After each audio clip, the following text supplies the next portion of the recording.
Videos देखने के लिए सब्सक्राइब करें जनसत्ता.com, बेल आइकन दबाकर पाएं लेटेस्ट नोटिफिकेशन।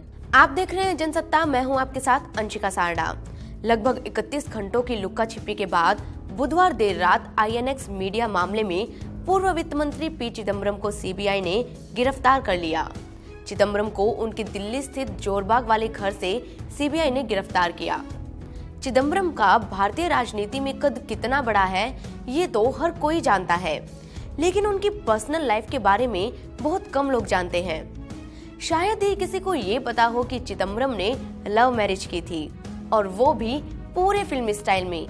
पी चिदम्बरम, क्या है उनका पूरा नाम और क्या है उनकी लव स्टोरी, आइए जानते हैं इस किस्से में। तमिलनाडु के एक छोटे से गांव में पी चिदम्बरम का जन्म हुआ। उनका पूरा नाम पलानी अप्पन चिदम्बरम है। चिदम्बरम 4 भाई बहन हैं। पी चिदम्बरम की बहन का नाम उमा नारायण है, जो चेन्नई में अपना बिजनेस चलाती है। पी चिदम्बरम के दोनों भाइयों का नाम पी लक्ष्मण और पी अन्नामलाई है। शुरुआती पढ़ाई चेन्नई के मद्रास क्रिश्चियन सेकेंडरी स्कूल से करने के बाद उन्होंने BSc की। इसके बाद हार्वर्ड यूनिवर्सिटी से बिजनेस मैनेजमेंट में उन्होंने मास्टर्स की डिग्री ली। इसी बात पर एक बार PM मोदी ने तंज कसते हुए ये कहा भी था कि देश को हार्वर्ड नहीं बल्कि हार्ड वर्क वाला मंत्री चाहिए। बता दें कि पी चिदम्बरम नेता के अलावा पेशे से एक वकील भी हैं। पी चिदम्बरम ने अपने परिवार के खिलाफ जाकर और घर से भागकर शादी रचाई थी। पी चिदम्बरम की पत्नी का नाम नलिनी चिदम्बरम है। नलिनी चिदम्बरम सुप्रीम कोर्ट के पूर्व जस्टिस PS कालियासम की बेटी हैं। नलिनी की मां सौंदर्या कालियासम लोकप्रिय तमिल लेखिका और कवियत्री रह चुकी हैं। नलिनी और चिदम्बरम दोनों एक दूसरे को चाहते थे, लेकिन पी चिदम्बरम के घर वाले इस बात के लिए राजी नहीं थे। प्रॉब्लम्स दोनों तरफ से थी। चिदम्बरम के साथ ही नलिनी के घर वालों को भी ये रिश्ता कबूल नहीं था। दोनों ने घर वालों को मनाने की लाख कोशिशें की, लेकिन घर वाले थे कि मानने को तैयार ही नहीं। आखिरकार दोनों ने घर से भागकर शादी करने का फैसला लिया। चिदम्बरम और नलिनी के इस फैसले से दोनों के घर वाले काफी नाराज हुए। अपने घर वालों को मनाने में चिदम्बरम को तकरीबन 1-2 साल लगे, लेकिन दोनों की शादी के कुछ सालों बाद सब कुछ पूरी तरह ठीक हो गया। चिदम्बरम और नलिनी के बेटे ही कार्ति चिदम्बरम है। चिदम्बरम पढ़ाई पूरी करके कॉर्पोरेट मामलों के वकील बन गए।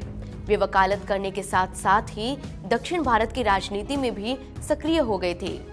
शुरुआत में उनका झुकाव लेफ्ट की तरफ था।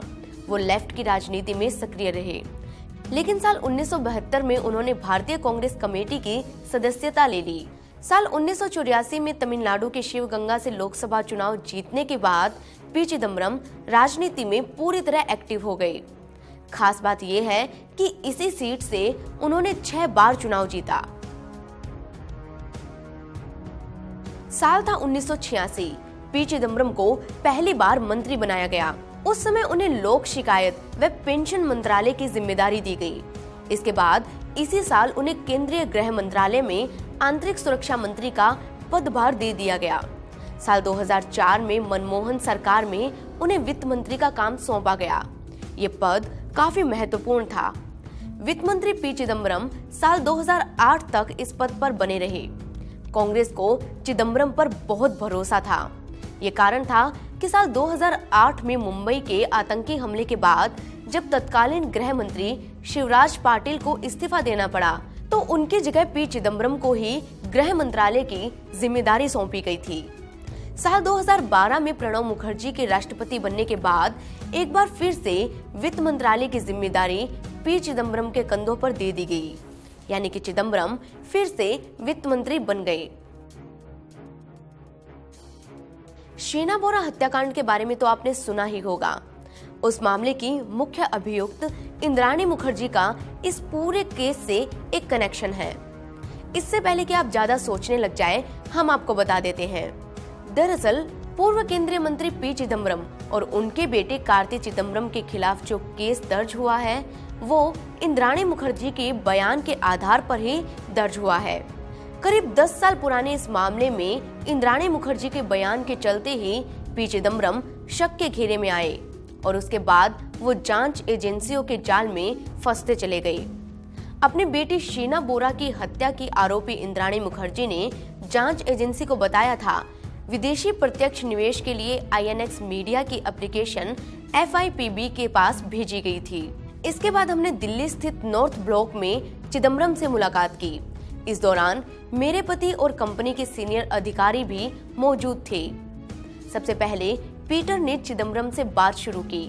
इस दौरान उन्होंने INX मीडिया की एप्लीकेशन का जिक्र कर FDI पर बात की और साथ ही एप्लीकेशन की एक कॉपी भी चिदम्बरम को दे दी।